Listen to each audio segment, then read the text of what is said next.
So the Saxon army has now spent at least a week in Wales. They come over the Severn, probably over there somewhere. They've hit the crossing. They've been dragged around the different valleys, onto different hills. They've fought battles at every river crossing, every hill they've come to fight. They got themselves all ready, then the army's just marched away. Well, finally, they got Baden, further back that way, where they fought a colossal 2-3 day battle, where they forced their way up the hill.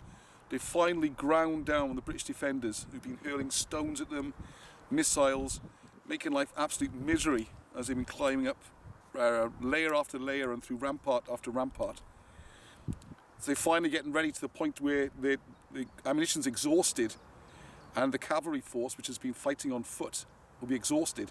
And at that point, the British cavalry's come thundering out in the middle of the night, probably about dawn, broken through, and come this way, leading the Saxon army following them. We think this is their final chance for a showdown. So when they come around the corner, and they see the size of this, and we're sitting now on the summit, which is huge, and all the way around it, there's massive ditches. On the easier accessible sides of the hill, triple or double or even triple ditches and battlements. And you see videos I'm putting up on that. An absolutely colossal, daunting sight. And the Saxons, what are they going to do? There's nowhere they can go now. This is their last chance. So I'm going to pick it up from Arthur the War King by Wilson and Blackett. It's a great sort of novelised account of this. Page 142. Young Colred pressed forward to get a good look at the British fortress. Like many of the others in the Saxon army, he was amazed at the sheer size of it. The stockade walls enclosed an area of at least 20 acres, and the 3 sets of ditches and walls set one inside the other looked daunting. His uncle Icnar was muttering, "I knew it! I knew it!" and shaking his head in bewilderment.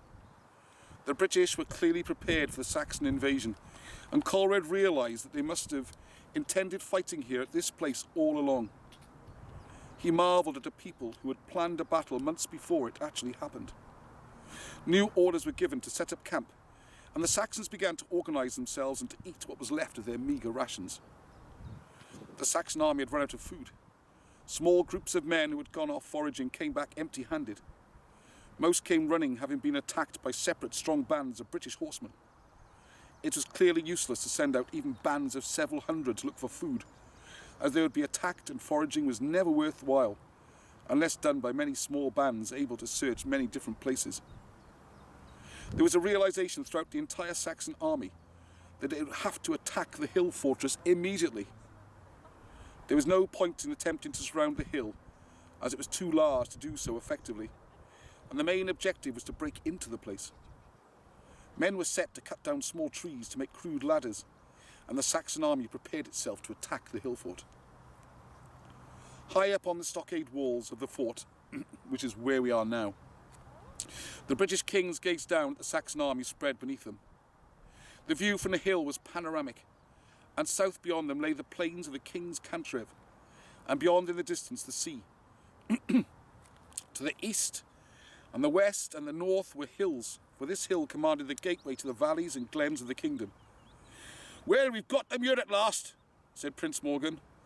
"Oh, there's still a lot of them." King Gwynthew laughed. "It won't make any difference, Morgan. They've got nothing to eat, and they can't last that long. They have to pack up and go home."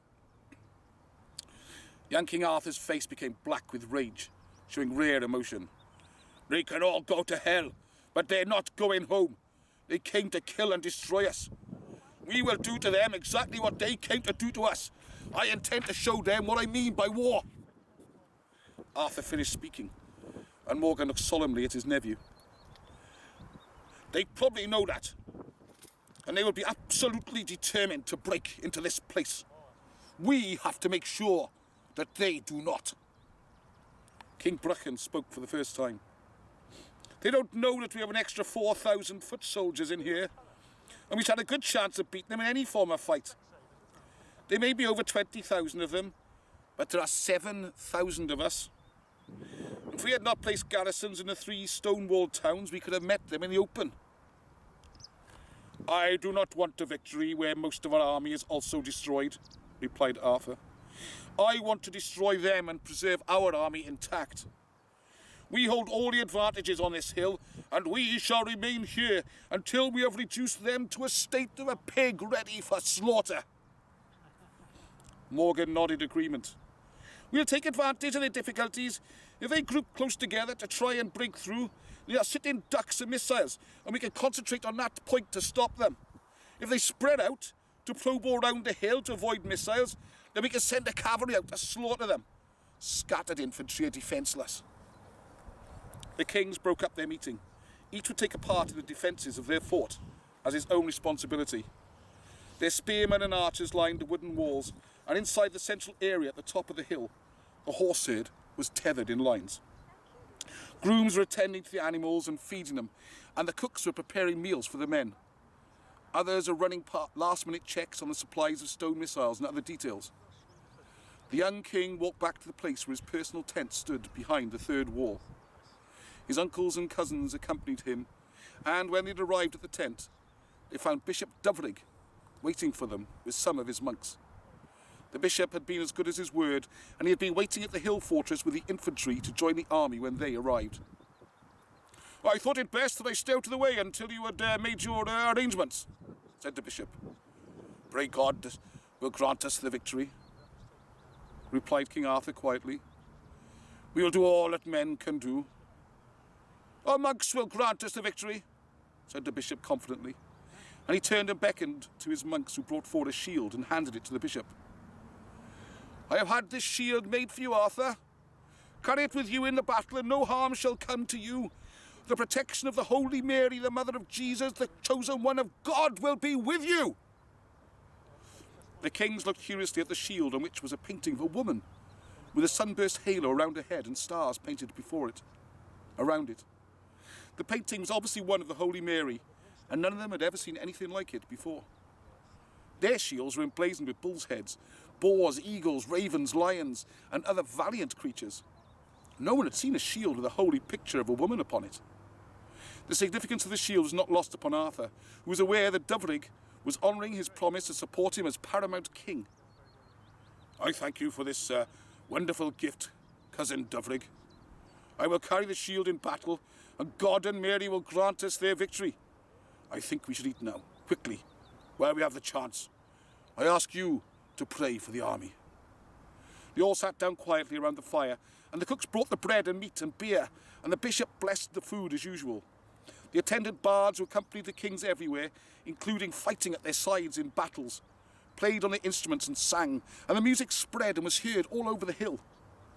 When the meal was finished, King Arthur, followed by Bishop Dyfrig, and the other kings and princes and the monks, made a procession round the outer walls of the fortress. The king carried his new shield, and behind him came his standard-bearer with a dragon banner, and alongside him were the bishop and a monk carrying a golden cross on a long pole. The procession made a profound impact upon the deeply superstitious minds of the British soldiers and raised their morale to the point of absolute confidence. Down below, the Saxons had been completely astonished to hear music being played, and now they could see some form of procession going round the fortress on the hilltop. Like all people of the Dark Ages, they believed in magic without question, and the word soon spread that the British were placing magical enchantments around their fortress. The Saxon leaders began to mock and ridicule this, and went about explaining that it was a sign of British fear and a last resort before defeat. Then suddenly everything was ready, and the Saxon kings and earls were leading their men in solid groups up the southern slopes of the hill. Unit after unit of the Saxon army forded the stream at the bottom of the hill and began the long climb up the slopes. The whole of the British army at the top of the hill was immediately alerted to the Saxon movements, and they stood crowding the rampart walls, watching their enemies come slowly up the hill. When the Saxons came close to the huge mound walls with their wooden stockades on top, they were met with the anticipated shower of missiles. A deep ditch had been dug all around the hill in front of the outer wall, and the Saxons were hopelessly exposed once they had come into the ditch to try to climb the walls. Hundreds died as they attempted the impossible task of getting down into the ditch and then climbing up the British walls. The scaling ladders were thrown down by the British defenders, and the battle soon developed into a stalemate, with the Saxon archers standing back with their longbows, trying to pick off the British defenders, and the British warding off their arrows with their shields and hurling stones downwards. All the while, British bowmen took their time and picked off Saxons when the opportunity arose. All along a front of about 200 yards, Saxons tried to force their way across the ditch to try to climb the wooden walls. The battle dragged on all day, and again the Saxons came back with bulldog courage and determination and tried to get at the British walls. The situation became worse from the attackers when it began to rain, and they slipped more often on the muddy slopes of the hill and in the steep banks of the ditch. Finally, the Saxon kings decided that no more could be done, and slowly the Saxon army retreated down the hill, carrying their wounded as they went. The first day of the battle was over. Over 2,000 Saxon warriors had been killed or wounded, and they had not succeeded in breaking through the British defences.